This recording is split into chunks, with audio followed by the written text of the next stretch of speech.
안녕하십니까. 국방비 안보 브리핑입니다. 오늘도 역시 우리 대한민국을 둘러싼 중요한 안보 이슈들을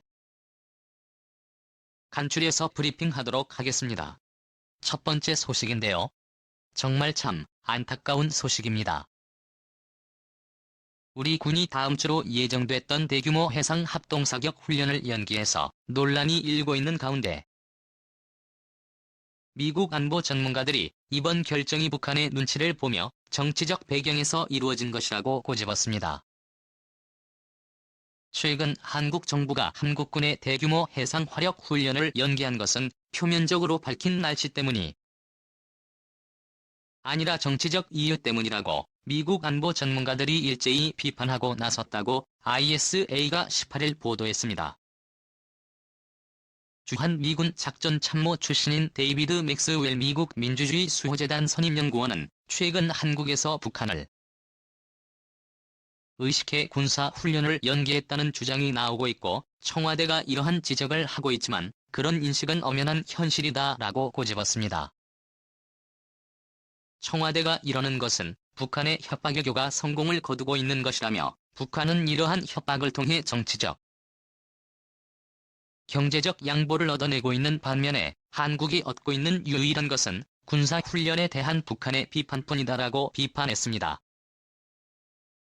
미국 최고의 한반도 안보 문제 전문가 중에 하나로 꼽히는 랜드 연구소 브루스 베넷 박사 역시 날씨가 훈련 연기를 결정할 만한 큰 이유는 아니다라면서 한국의 이 대통령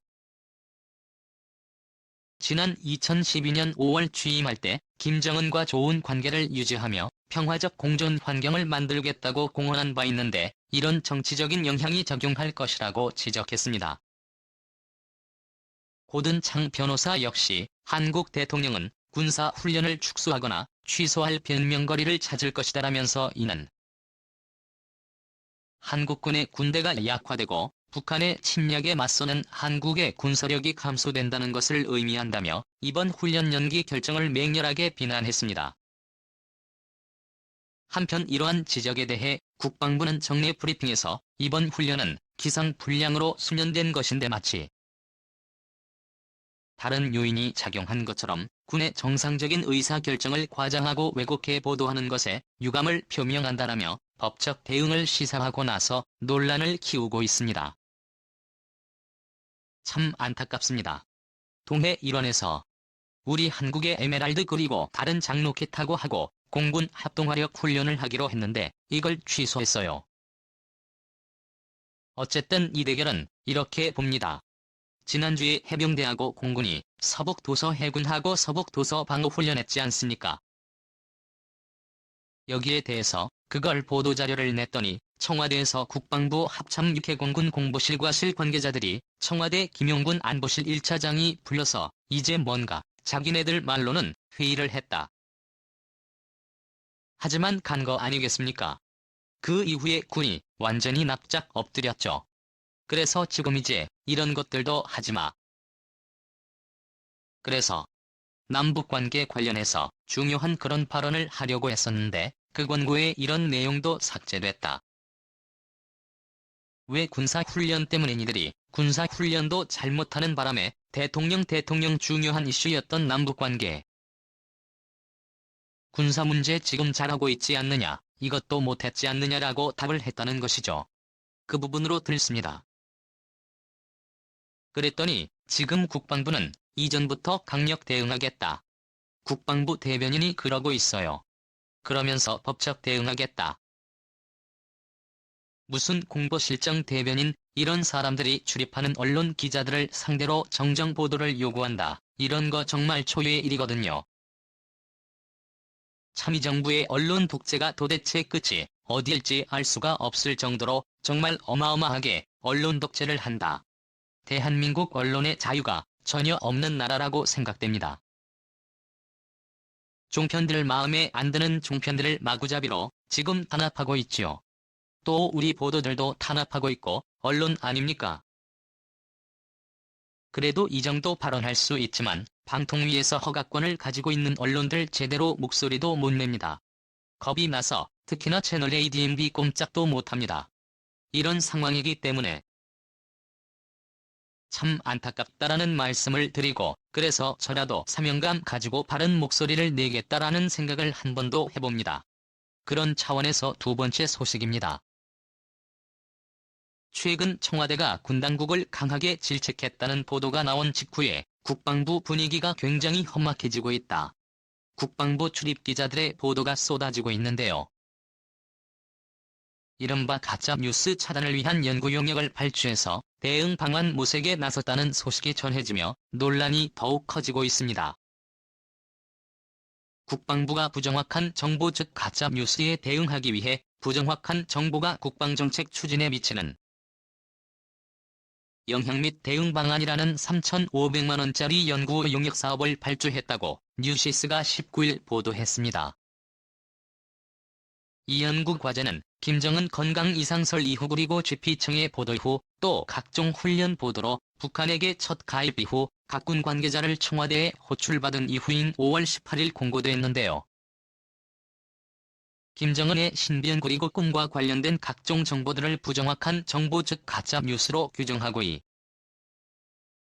가짜뉴스의 폐해와 악영향을 체계적으로 정리해서 대응 방안을 찾겠다는 것이 이 연구 과제의 목표입니다. 연구 과제는 부정확한 정보가 정치, 경제, 사회, 문화 등 세 분야에 미치는 영향 군 관련 부정확한 정보의 유형과 생산자 특성 유형별 사례, 이런 부정확한 정보가 국방정책에 미친 영향 사례 분석 부정확한 정보의 생산과 확산 과정 그리고 대응 방안 등을 세부 연구 과제로 제시하고 있습니다. 군이 이 같은 연구 용역을 낸 것은 김정은의 신변 문제에 대해 국내외 언론에서 다양한 추측과 가설이 나왔기 때문이라는 것이 국방부의 설명인데요. 북한 지도자의 신병과 관련한 보도에 대해 국방부가 부정확한 정보 즉 가짜뉴스라고 규정하고 대응 방안을 연구 용역까지 발주한 것은 전례가 없는 일입니다. 이 때문에 일각에서는 국방부가 북한 관련 문제에 대해 과도하게 청와대의 눈치를 보는 것이 아니냐는 비판의 목소리가 커지고 있습니다. 참 황당합니다. 국가에선 3,600만 원가 아닌 것 같죠? 3,500만 원짜리 연구 용역 같으면 꽤 괜찮은 겁니다. 연구 용역만이 했는데 주로 이렇게 필기만 할 수 있는 이런 연구 용역들 2천만 원, 1,500만 원 이렇게 발주가 되어서 한 1,800만, 2천만 원 이 정도 선에서 낙찰이 되고 이렇게 해서 하죠. 그런데 3,500원짜리 같으면 그게 큰 거예요. 사실은 피하는 이런 중에서는 그래서 사실은 이들이 말하는 가짜뉴스 생산자의 하나일 수도 있지 않겠습니까? 제가 이 연구 용역은 제가 잘할 수 있겠는데 저한테 줄리는 만무하겠죠. 그런데 저 같은 사람 유형 또는 채널A가 어떻게 했다. 조선일보 어떻게 했다. 무슨 기자가 어떻게 적었다. 신인균 유튜브에서 뭐라고 했다. 이런 거 잡아주고지 앞으로는 이런 식으로 대응하자. 유튜브는 유튜브를 이런 식으로 대항하자. 이를 제작했다는 겁니다. 그래가지고 국가 예산을 가지고 이렇게 언론 탄압하는 용도로 쓰고 있는 국방부 시대에 이래서야 되겠습니까? 정말 한 번도 본 적 없는 국방부를 보고 있습니다. 정말 안타깝습니다. 우리 군이 이래서야 되겠습니까? 다음 소식인데요. 매일 보고 들어오신 분 많으시죠?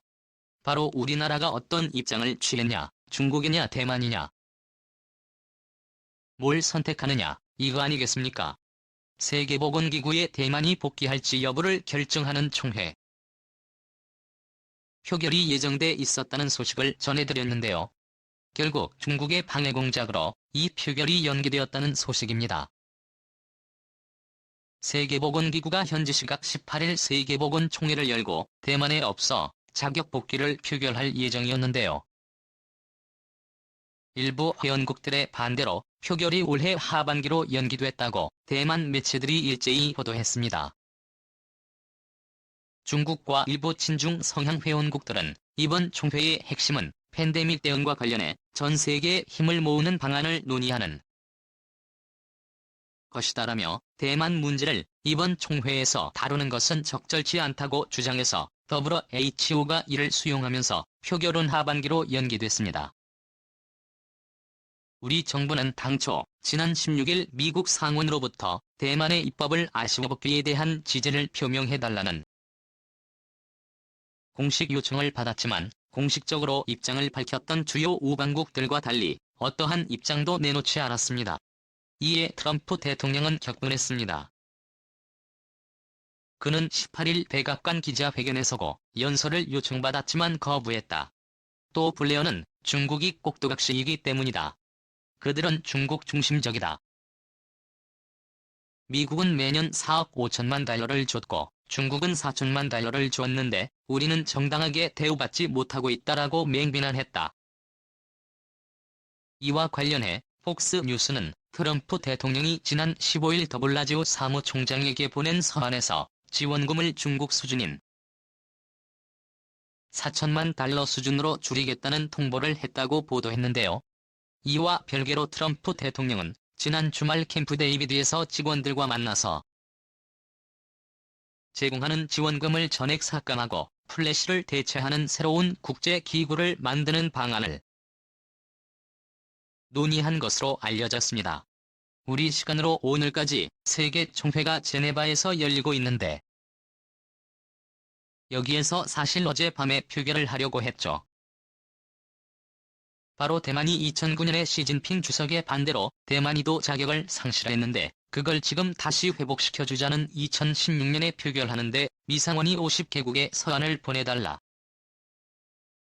이렇게 했는데 미국의 주요 과목들은 당연히 대만 옵서버 자격 복귀에 찬성한다라는 공식 입장 표명이었어요. 그래서 우리나라도 사실은 오늘까지 표명했어야 하는데